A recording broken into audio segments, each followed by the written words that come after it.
yang di Indonesia, yang di Asia. Ya, sebentar. Terima kasih untuk sosor kita dari Malino yang sudah memimpin pujian, ya, sehingga kita dapat berkat. Baik, kita siap untuk belajar saat ini. Oke, sebentar ya. Ada. Iya.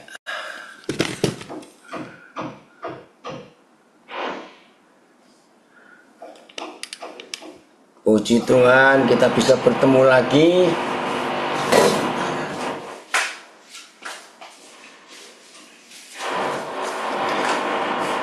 Maaf kalau ada gangguan suara, ada tukang bekerja di tetangga. Agak ribet, maaf ya.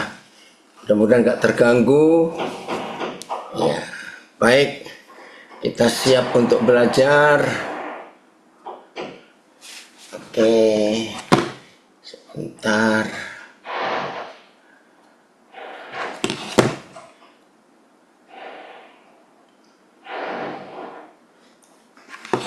Yang ikuti di rumah maaf ya, ada suara-suara di sini. Ada yang tukang bekerja. Oke. Ya, shalom semua. Oh, Banyuwangi harus lift. Kenapa itu lapas Banyuwangi? Ada apa? Papi, ya, kita di sini kebaktian onsite soalnya. Oh begitu, oh ya udah. Oke, selamat ya, Tuhan berkati. Ya, baik. Tema kita hari ini dipilih dari sosor kita di Martapura. Martapura ya, kalian yang milih tema? Ya. Nah, saya ganti dengan bagaimana cara mengelola stres, ya. Saudara, kalau kita mendengar kata stres, pasti nggak ada yang suka. Karena stres itu nggak enak. Bahkan ujung dari stres, ingat ya, ujung dari stres itu setan akan membawa orang itu untuk bunuh diri. Nah, tapi kalau kita melihat fakta, mungkin nggak manusia hidup nggak ada stres? Saya tanya, orang kaya bisa stres nggak? Bisa jawabannya, ya. Dan tidak sedikit orang kaya juga stres. Maka itu stres itu, ya, oi, apa kabar? Ya, suka itu ya, Andero. Stres itu tidak bisa kita hindari. Walaupun kita tidak cari, tapi stres itu pasti akan ada di hidup kita. Ingat itu baik-baik. Nah, sekarang yang kita harus sikapi adalah bagaimana cara kita mengelola stres itu. Ya, maaf saya berikan contoh yang kurang baik, tapi ini contoh yang paling gampang. Saudara, kotoran sapi, mendengar kata kotoran sapi atau kotoran ternak, ya, semua itu ternyata bisa diubah kalau dikelola dengan baik dan bisa menjadi energi. Serius, saudara. Sekarang teknologi makin maju sehingga peternak-peternak di dunia ini, Indonesia belum banyak, tapi sudah ada ya yang mengolah dan mengelola kotoran ternak, ya, itu jadi sumber energi. Nah, padahal kalau kita mendengar kata kotoran saja, sudahlah, nggak ada yang baik sama sekali. Tapi ternyata teknologi luar biasa, kotoran itu bisa menjadi sumber energi, sumber kekuatan untuk menggunakan apa itu tenaga-tenaga mesin apa saja, termasuk menghasilkan listrik. Nah, bayangkan hebatnya Papa di surga. Ternyata dengan hikmat yang luar biasa dari pencipta alam semesta, manusia bisa mengolah dan mengelola kotoran ternak menjadi sumber tenaga untuk listrik, untuk mesin, untuk motor, untuk semua yang membutuhkan bahan bakar. Nah, saya harap dengan contoh ini semua kita harus punya hikmat bagaimana caranya stres itu kita kelola, kita ubah menjadi energi, menjadi semangat untuk mendorong kita menghasilkan sesuatu dalam hidup ini. Tolong catat itu. Saudara kita dari Malino tadi, pujian yang pertama itu sangat luar biasa. Ya, yang pertama ya. Yang kedua pun nanti saya akan. Nah, ketika tema ini diberikan, kita kan belum mendengar. Saudara kita dari Malino, LP Malino akan muji Tuhan apa? Ternyata luar biasa. Masih ingat lagunya? Coba tayangkan Filipus, kata-katanya itu bagus sekali. Lagu yang pertama. Ada syairnya? Atau coba yang Malino nyanyi bait pertama saja. Ayo saudara dari Malino, nyanyi bait pertama saja. Mana? Dari Malino. Ya coba bait pertama saja ya. Ya terus. Menjadi yang baru. Nah, stop dulu. Ini, saudara, kalau kita bisa, terima kasih ya Malino. Saudara milih lagu tepat sekali sesuai dengan tema yang dipilih dari saudara kita di Martapura. Betapa ku mencintai segala yang telah terjadi. Renungkan. Lagu ini digubah oleh seorang anak Tuhan dari daerah Jawa Barat, namanya Jason Irwan. Luar biasa pujian ini. Background latar belakang pujian ini sangat menyedihkan. Tapi muncul sebuah syair. Betapa aku mencintai segala yang telah terjadi. Tak pernah sendiri jalani hidup ini, sebab ada yang selalu menyertai. Saudara setuju kalimat ini? Luar biasa bukan? Jadi kita minta kasih Bapa atas hidup kita, sehingga kita ini mampu menghadapi semua yang telah terjadi di hidup kita. Dan biasanya yang gak enak. Dan kita gak pernah sendiri. Coba naik lagi Filipus syair kedua. Betapa ku menyadari di dalam hidupku ini, sadar saudara, kau Bapa di surga selalu memberi rancangan terbaik oleh karena kasih. Lagi sekali saudara dari Malino, terima kasih pilih pujian ini. Betapa ku menyadari di dalam hidupku ini, kau selalu memberi rancangan terbaik oleh karena kasih. Maaf ya yang dari Martapura, tadi ide yang dari Martapura sampai milih lagu ini, karena kami ini yang sedang ada di lapas, di LP, di rutan, mana saja kami sedang hadapi stres. Ya anak-anak maaf ya, papi bukan mau membantah apa yang kalian alami. Ya, apalagi papi nggak pernah tinggal di situ, maaf denger ya. Tapi saya tanya kepada semua saudara, khususnya yang sedang di dalam tempat yang gak enak ini, jujur, yang di Instagram, Facebook, Zoom, tolong jawab. Apakah hanya yang di dalam penjara yang stres, dan saudara beranggapan yang tidak di penjara tidak pernah stres? Tolong jawab. Mana ini? Ayo. Tidak. Nah, dari Tanjung Redep jawab. Jadi yang di luar penjara pun stres. Betul, dari Surabaya tidak ada yang tidak stres. Stresnya sama. Wah, ini guru musik jawab stresnya sama. Dari Nabili bilang semuanya stres. Betul, makasih Yos. Iya, semua orang punya kemungkinan untuk stres. Horas, Amang Silaban. Betul. Maka itu jangan saudara beranggapan anak-anak saya, saudara saya yang ada di dalam tempat yang gak enak itu. Ternyata yang stres bukan cuma kalian, kami juga yang di luar ini bisa stres. Dari Surabaya ngomong lagi, di luar penjara pun stres. Ya, dari mana ini ya? Pak Sunyap, amin. Ya, semuanya kita ngalami. Ya, dari mana ini? Yang di luar banyak yang stres juga. Nah itu dia, ada yang ngomong. Ya, saudara, maka itu semua kita ngalami. Oke, maafkan saya, maafkan saya. Saya balik lagi ke kotoran sapi tadi. Maaf ya, jangan. Nah, sebagai makhluk hidup, manusia ini juga, maaf ya, penghasil kotoran juga nggak sih kita ini? Maaf. Nah, anggaplah stres itu kotoran dari hidup kita.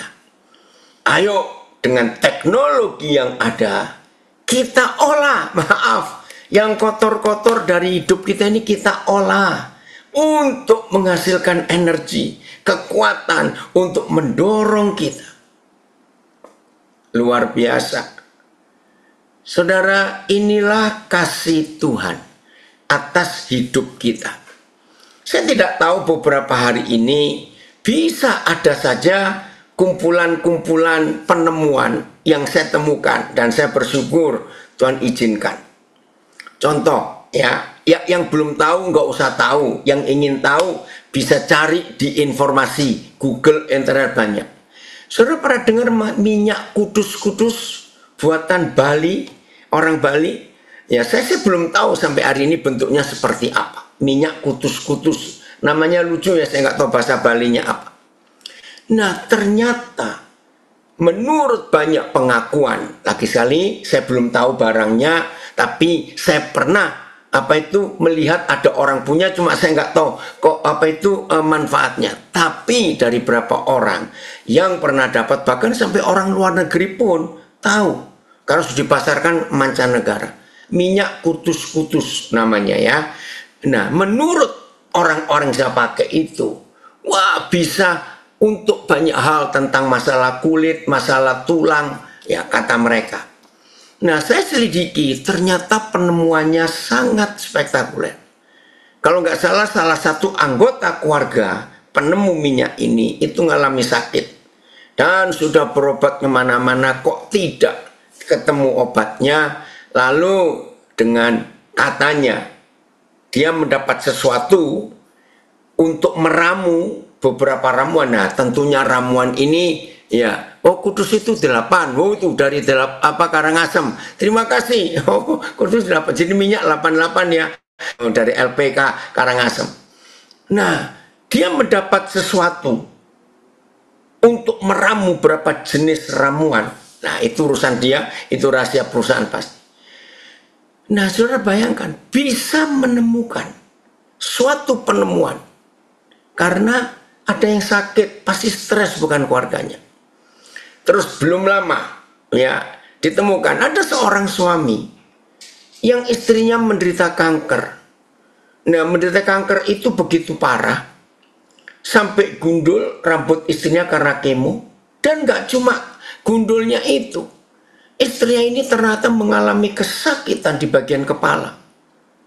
Untuk keramas saja, walaupun gak punya rambut, yang tetap berminyak kulit kepala ini, itu gak bisa.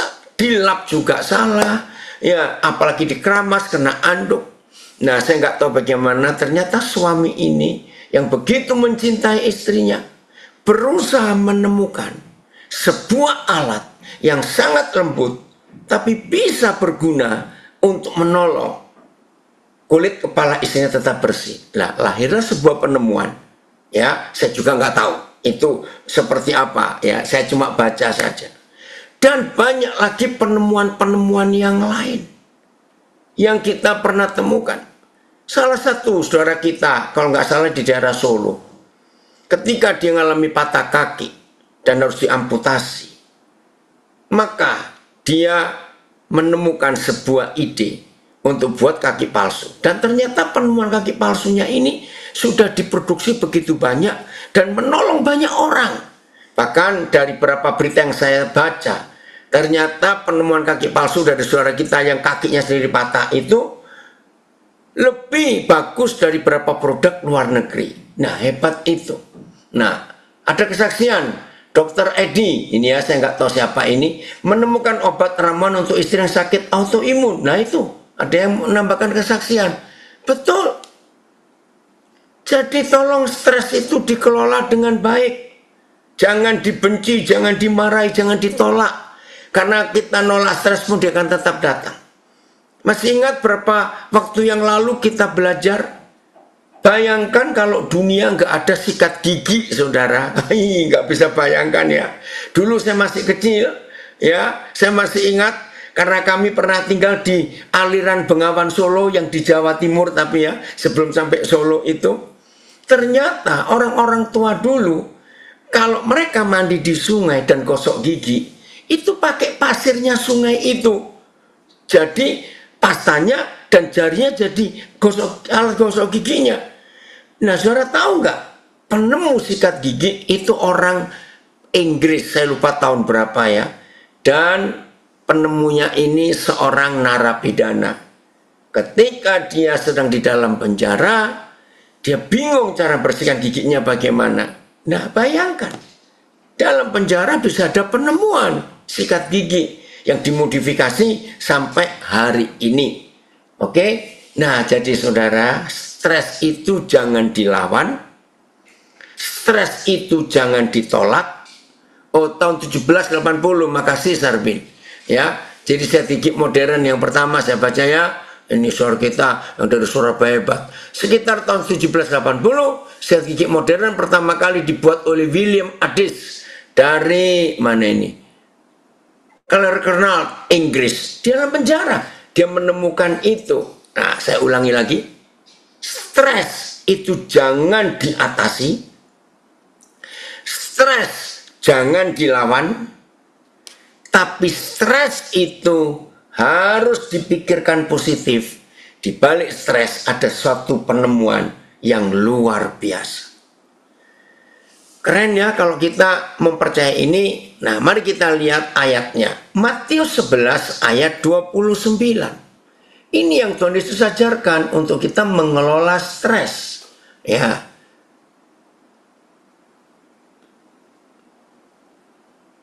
Matius 11 ayat 29. Kita melihat fakta ini. Stres harus kita kelola.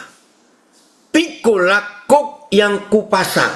Pelan-pelan. Ini yang bicara Tuhan Yesus. Kuk itu tanggung jawab. Nah, saya tanya kepada saudara. Orang yang mikul kuk, orang yang mikul tanggung jawab, itu enak atau tidak? Jelas tidak enak.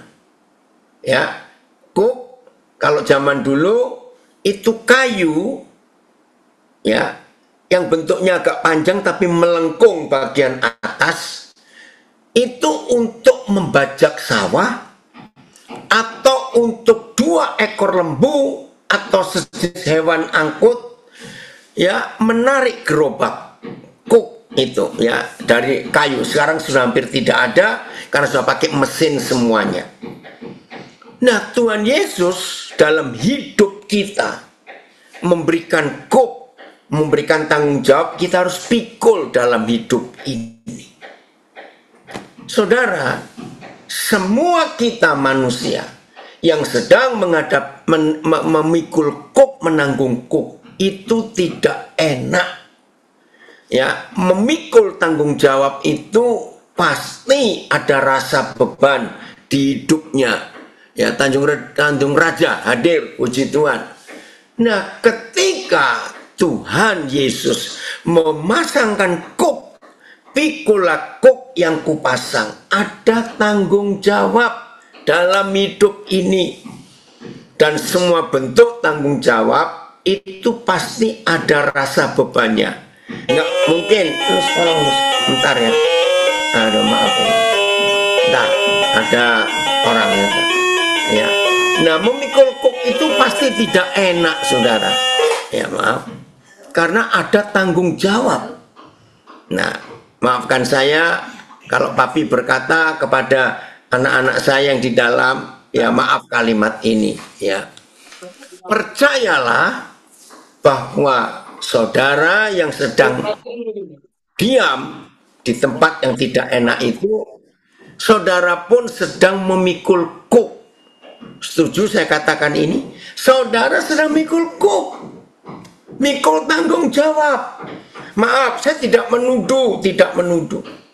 Nah, pikola, oh muara bulian hadir juga, puji Tuhan. Maka itu nikmati kuk yang saudara sedang pikul di tempat yang tidak enak itu. Maka, oh tolong di mute yang di mana itu. Karena dengan kuk yang saudara harus pikul itu, maka saudara akan mengalami sesuatu yang luar biasa. Saya pun punya kuk, saya pun punya tanggung jawab. Oh, Kupang hadir ya, kelas 2 dari lapas LP kelas 2A. Saya pun sedang mikul kuk. Tanggung jawab pelayanan saya yang Tuhan berikan itu enggak ringan, tapi saya nikmati. Jadi lagi sekali, kalau saudara ngalami stres, jangan dilawan, tapi dihadapi. Tunggu, stres itu akan menghasilkan sesuatu yang luar biasa. Oke, belum selesai. Matius 11. Kita lihat. Pikulah kuk yang kupasang. Nah, jadi lagi sekali saya katakan, kuk itu pasti tidak enak secara manusia. Ya, oke, ada kesaksian dari Nabi Re. Saya pernah rasa sepertinya beras 1 karung yang 100 kilo saya pikul, tapi menang toh, dan buktinya masih hidup, masih kuat sampai hari ini. Ini salah satu anak kami dari Nabi Re berikan kesaksian ini. Pernah mikul seperti itu, tapi toh sukses, sekarang bisa lepas. Lalu lihat kata yang pertama setelah kalimat pikulah tanggung jawab, pikulah kuk, pikulah beban yang Yesus pasang. Tolong catat, kata pertamanya itu dahsyat. Belajarlah. Woi, dari Jogja hadir nih, senang sekali kalau kamu ikut belajar. Belajarlah. Wah, luar biasa ini. Makasih dari Kalsel. Siapa Yas ya, saya nggak tahu. Saudara perhatikan. Ini yang kita belajar dari awal tadi. Bahwa stres itu bagus, sebab stres itu akibat dari tanggung jawab. Saya ulangi, stres itu akibat dari tanggung jawab. Lihat berapa hari terakhir, waktu terakhir ada mahasiswa yang bunuh diri. Maaf ya saudara, saya tidak menghakimi, tapi saya ingin berkata,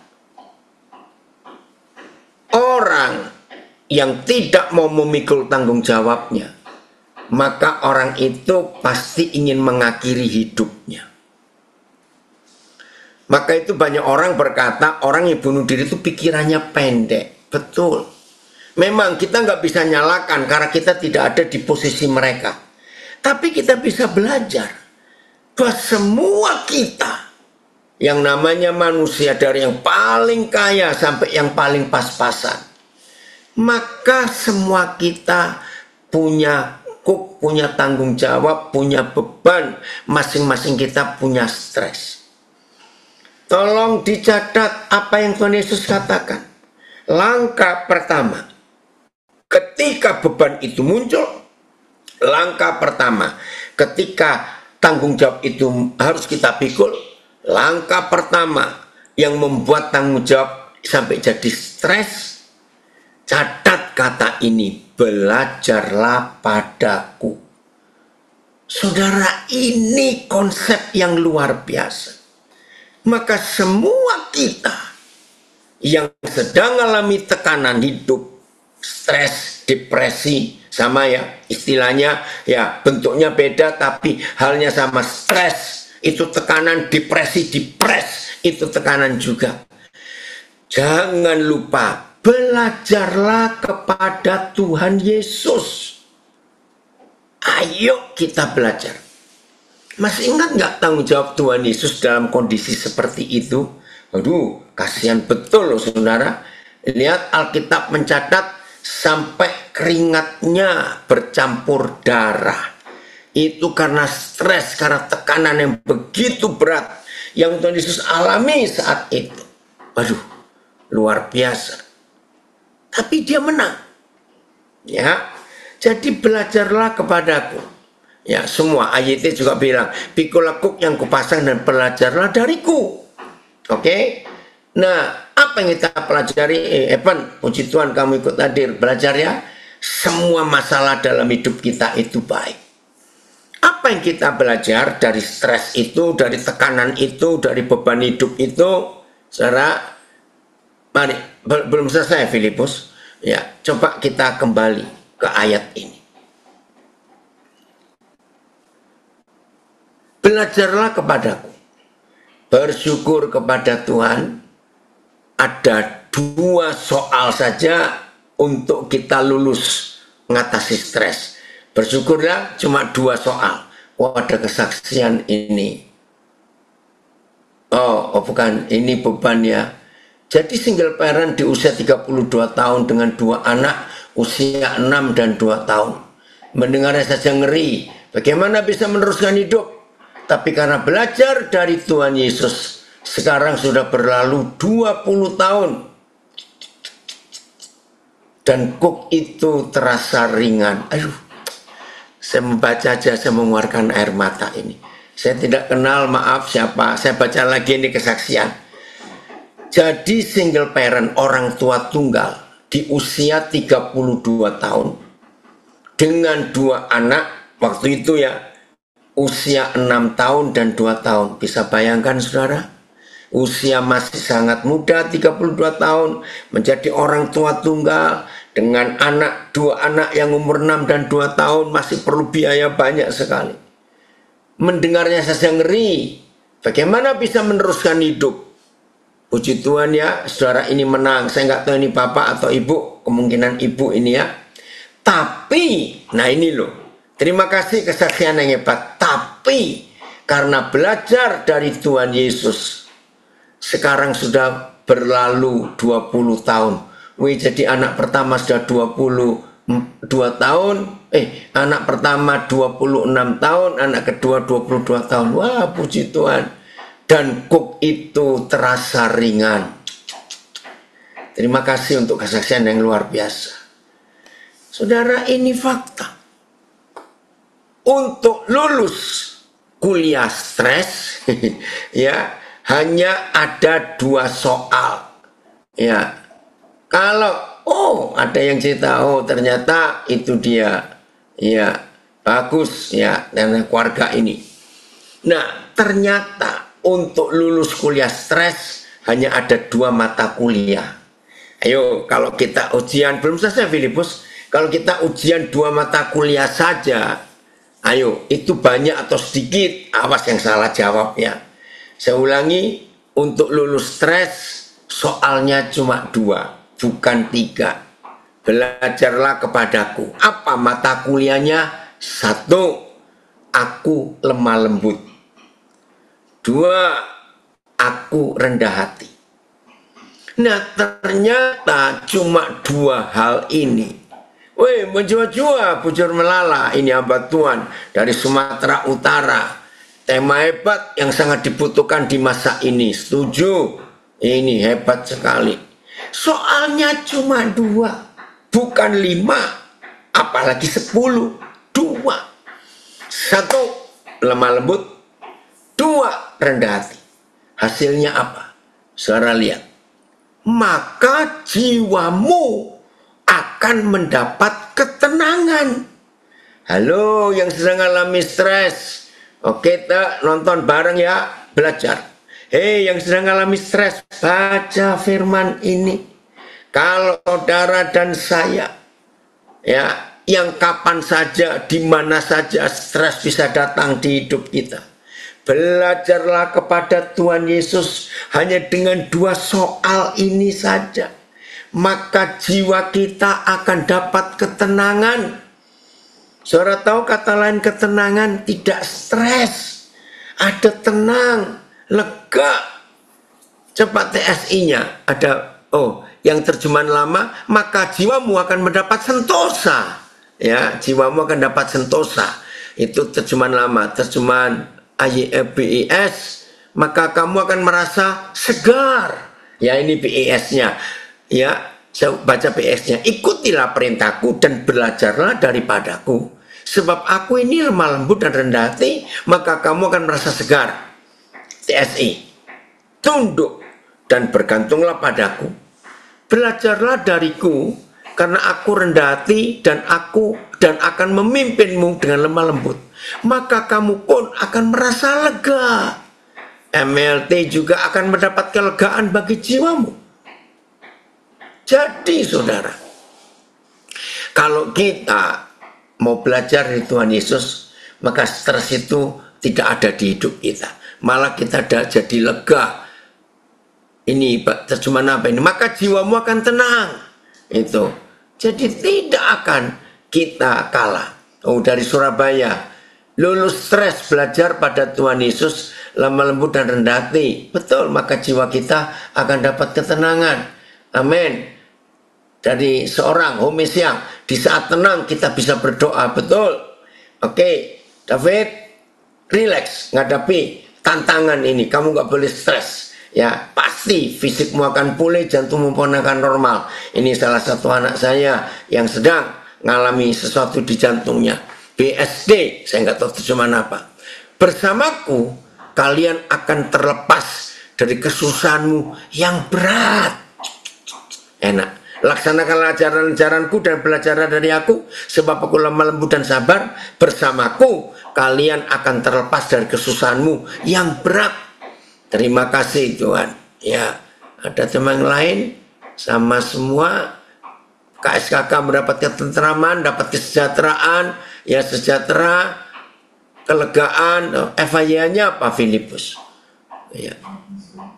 FIA-nya, kenakanlah kuk yang kupasang, yang enak dipakainya.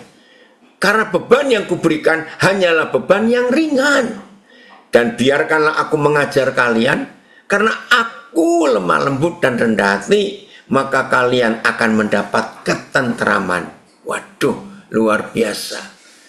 Oh, 3 tingkat diagnosa pada orang dengan gangguan kejiwaan. Apa itu, Pak Master Psikologi? Coba lanjutkan. Oh, ini saya baca ya. 1 gejala, 2 gangguan, 3 kelainan. Jadi stres itu sudah masuk observasi orang, aduh kasihan, orang dengan gangguan jiwa. Nah, awas loh saudara, ini kalau kita tidak menerimanya. Baik, sekarang kita akan langsung kepada poinnya. Jadi stres itu harus kita kelola, stres itu harus kita syukuri, stres itu harus kita nikmati.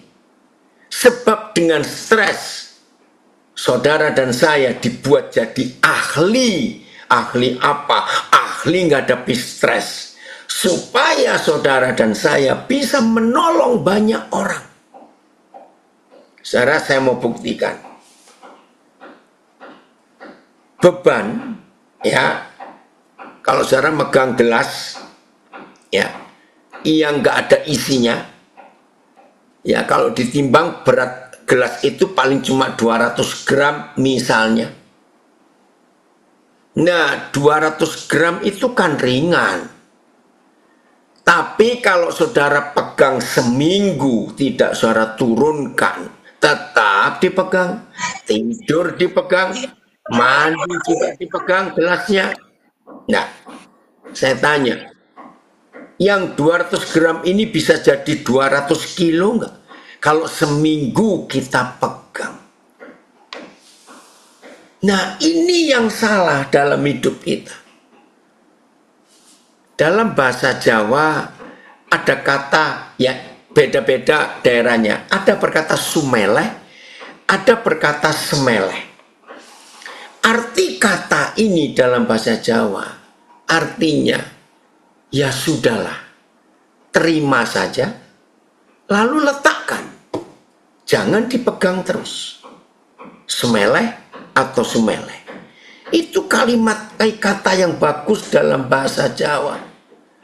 Aduh, oh tangannya kram, ada yang bilang begitu, nggak cuma kram, iya, karena nggak semeleh tadi. nggak mau menerima keadaan itu. Jadi beban yang cuma 200 gram itu, waduh, jadi berat sekali. Guru musik berkata, intinya ketenangan dalam menghadapi sesuatu, betul. Bisa nikmati. Ada yang komen lagi, amin, kami percaya akan tiba saatnya kami akan berkata, kuknya kemarin itu terasa ringan dan kami bisa jadi berkat. Amin. Nah, ini iman, ini yang positif sekali ya. Saya ulangi, amin, kami percaya akan tiba saatnya kami akan berkata, kuknya kemarin itu terasa ringan dan kami bisa jadi berkat. Betul. Ini luar biasa, saudara.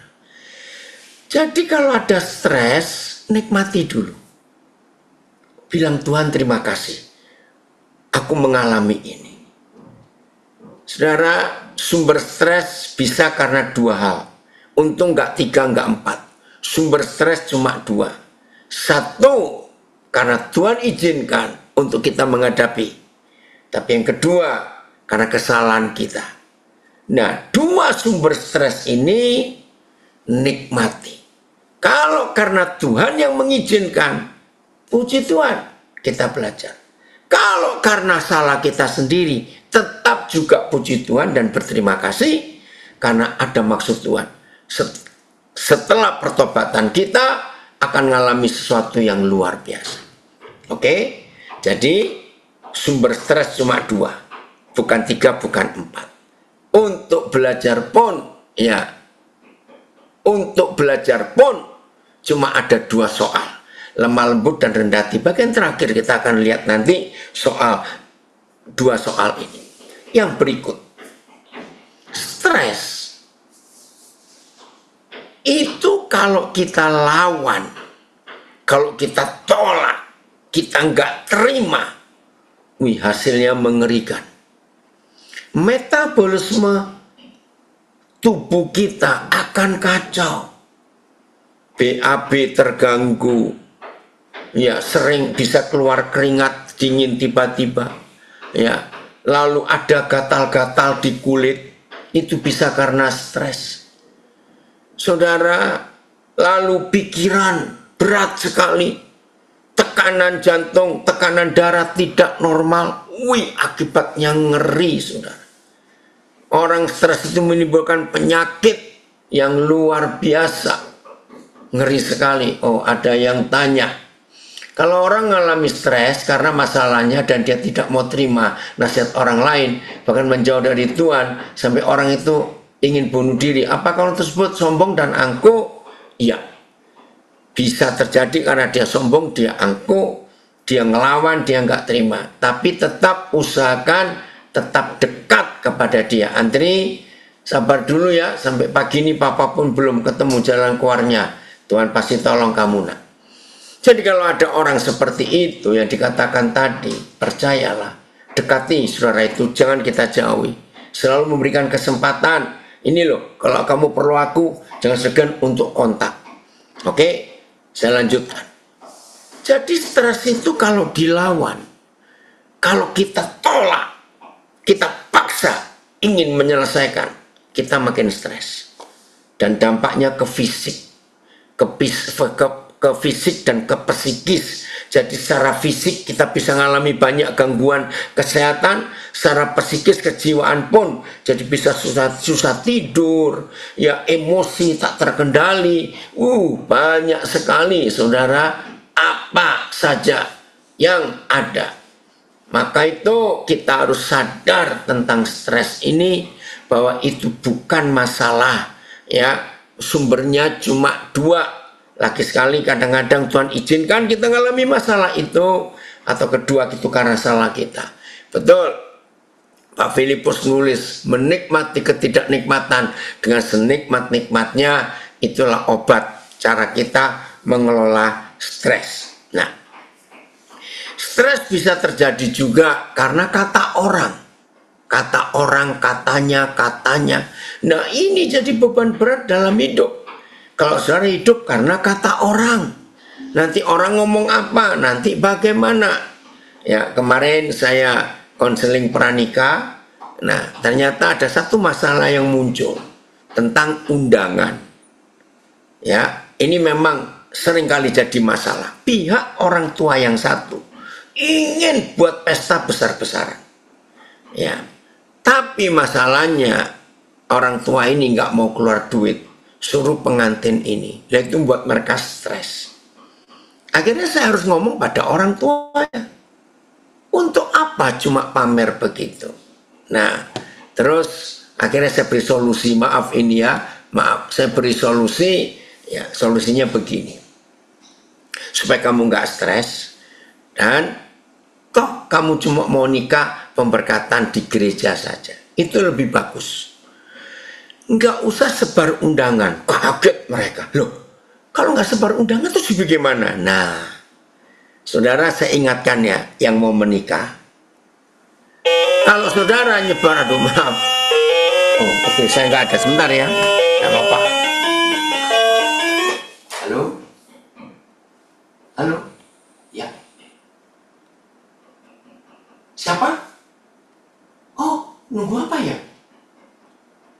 Oh, yang kemarin itu, yang atas nama Ellen, Mary Ellen. Kardus. Ada nggak?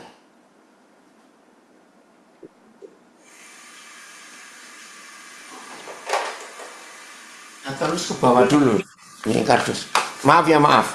Ada orang mau ngambil paket. Nah, sekarang saya bilang begini kepada pengantin itu. Lus, bisa? Ya, wis, kalau nggak tahu Mary Ellen Kardus gitu. Maaf ya, maaf. Terus saya bilang, kalau kalian mengundang siapa saja, itu sebagaimanapun telitinya kalian untuk mengundang orang. Saya bilang, bisa ada yang kelewatan nggak? Iya dong, pasti ada yang kelewatan. Nah, kardus ya, Lus. Lus, kardus. Ada tulisan Mary Ellen. Iya, maaf. Iya dong, pasti ada yang kelewatan. Nah, yang kelewatan pasti akan ngomong. Sengaja ya kamu nggak ngundang ya, kamu hanya ngundang yang maaf, yang kaya, yang duitnya banyak, itu pasti toh ada itu. Kalau kalian mengundang semua yang kalian kenal, ya nggak mungkin juga. Gimana solusinya? Solusinya begini, undangan sebarkan lewat sosial media kalian. Gampang toh? Sudah nggak perlu maafin yang punya percetakan, undangan minta maaf ini ya. Nah, kalau kalian sudah menyampaikan itu ke sosial media kalian, ya, kami akan menikah tanggal sekian jam sekian di sini, gitu ya. Nah, ketika sudah lewat, ada kok orang yang telepon, lu kenapa kamu nggak undang aku? Lah, berarti kamu nggak lihat sosial mediaku. Disalahkan nggak saudara kalau itu? Ya tidak. Betul ya. Nah, itu caranya. Pokoknya semua stres itu bisa dihadapi dengan apa saja, ya, dengan hikmat Tuhan khususnya. Belajarlah kepadaku karena aku lemah lembut dan rendah hati. Nah, kita mau bahas konsep ini. Apa itu lemah lembut? Saudara, lemah lembut itu hidup yang fleksibel. Ya, kalau pakai bahasa asingnya. Kalau bahasa Indonesianya lentur. Saudara tahu lentur? Ya. Benda yang lentur itu tidak pernah stres. Benda yang kaku, kayu, besi, itu kaku.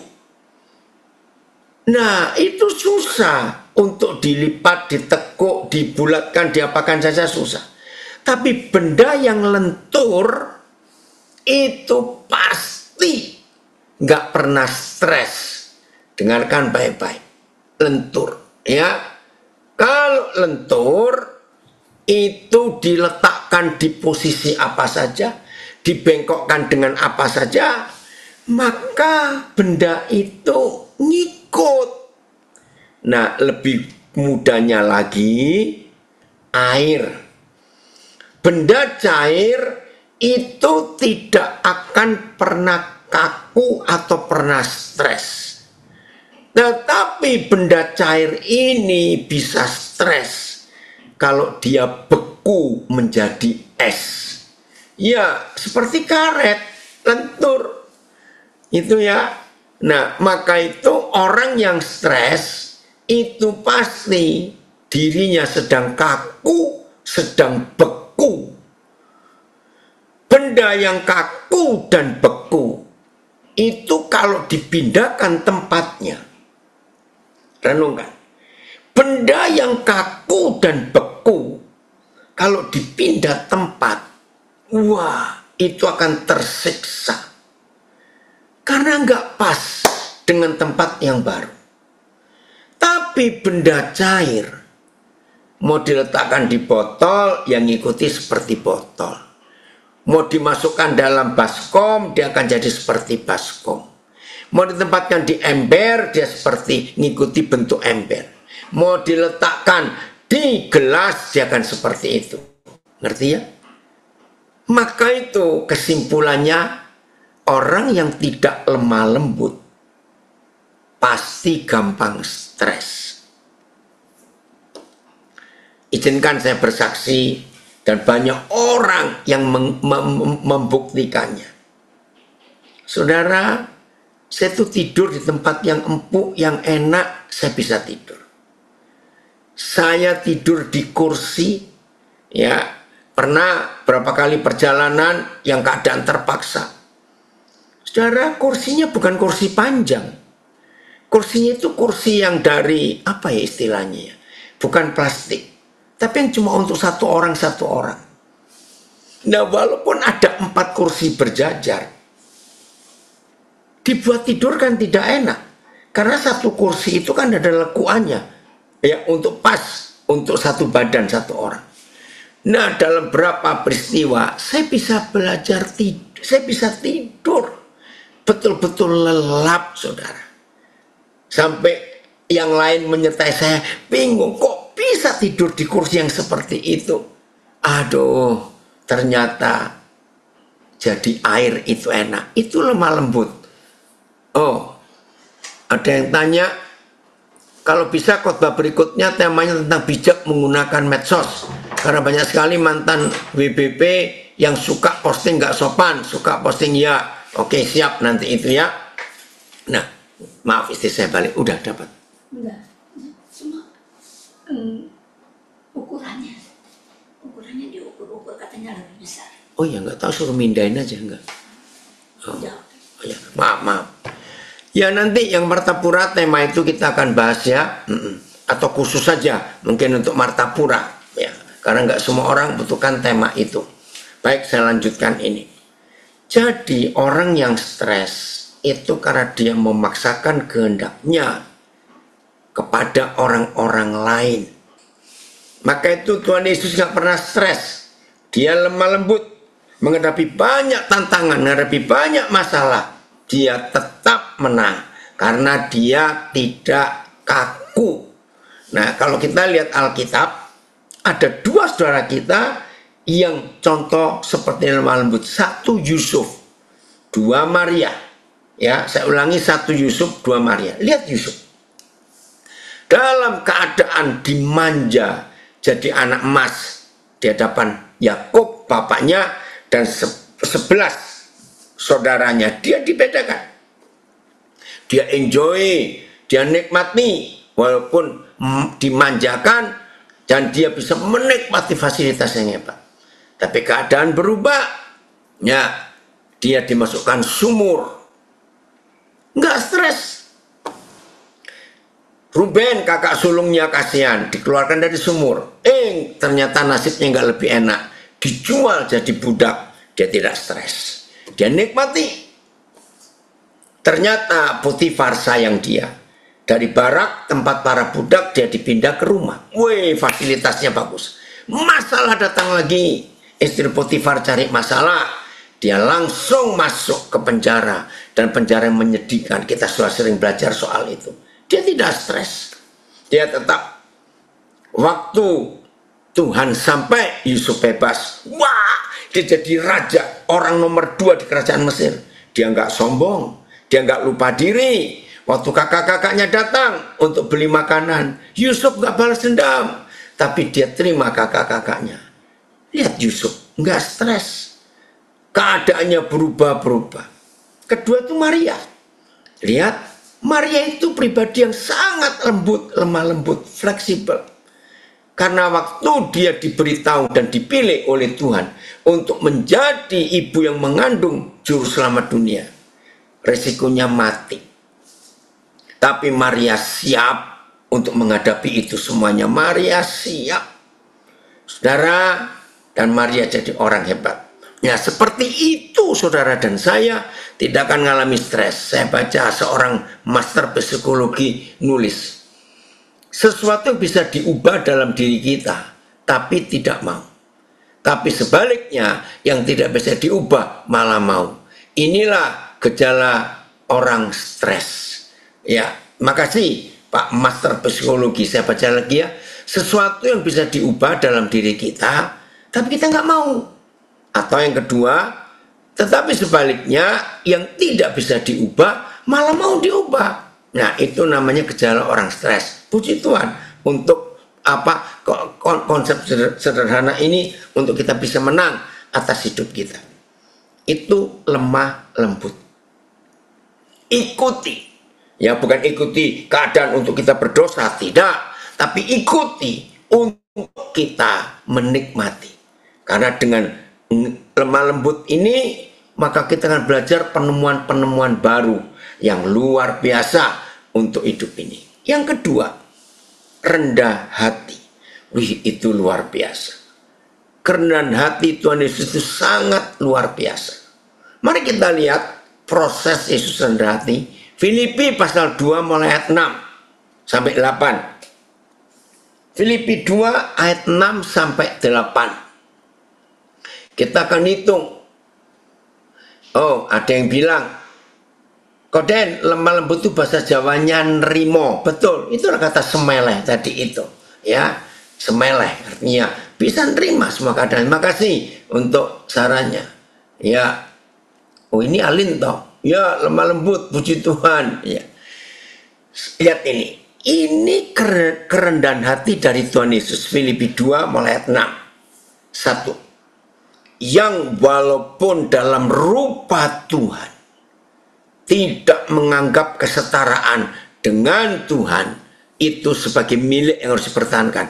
Filipus coba terjemahan lain, TSI-nya, ya kita akan bandingkan ini, ya TSI-nya. Biarpun Yesus mempunyai semua sifat Tuhan, ya. Biarpun Yesus mempunyai semua sifat Tuhan, dia tidak pernah menganggap kedudukannya sebagai pencipta adalah sesuatu yang harus dipertahankan. Keren sekali. Saudara, inilah kerendahan hati dari Tuhan Yesus. Tidak mempertahankan pangkat, posisi, dan kedudukannya. Tidak mempertahankan. Kita lihat di Indonesia ini, baru camat saja, camat. Sombongnya minta ampun. Baru bupati saja, aduh, lupa dipersilakan masuk, sudah marah-marah. Jangan seperti itu. Belum selesai Filipus. Coba supaya nggak bolak-balik ini, tetap aja di situ ayatnya. Lihat ayat 7. Melainkan, ayat 7. Melainkan telah mengosongkan dirinya. Nomor 2. Mengenolkan diri. Saudara, susah. Mengenolkan diri itu susah dalam hidup.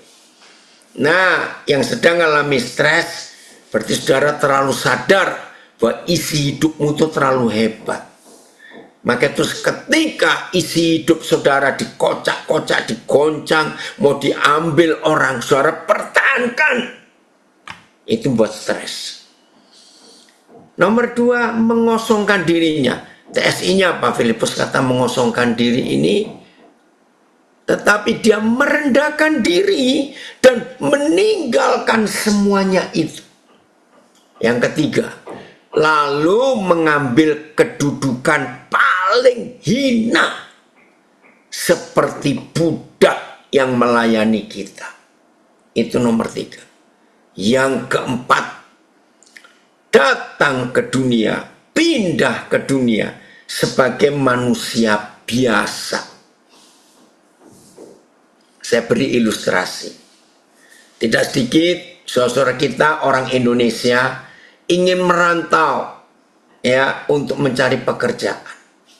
Nah, paling banyak tujuannya ke Amerika untuk kerja di sana. Saudara, terjemahan TSI tadi. Ya, coba TSI-nya lagi ayat 7 Filipus. Ini yang keempatnya.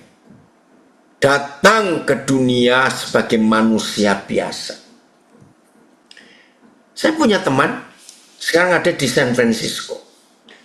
Waktu dia masih di Jakarta, saya kenal.